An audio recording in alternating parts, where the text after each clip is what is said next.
ভারতের জাতীয় ফুল।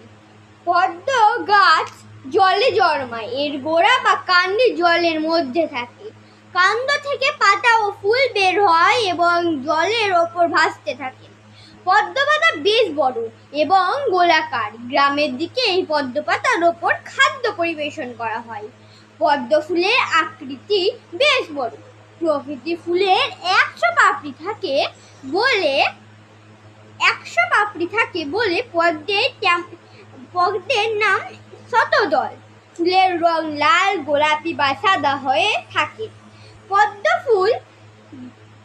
ফুল দেখতে যেমন সুন্দর তার গন্ধ তেমনই। সূর্য ওঠার সময় পদ্ম ফুল ফোটে এবং সূর্য ডোবার সময় এর পদ্ম পাপড়িগুলি বুঝে যায়।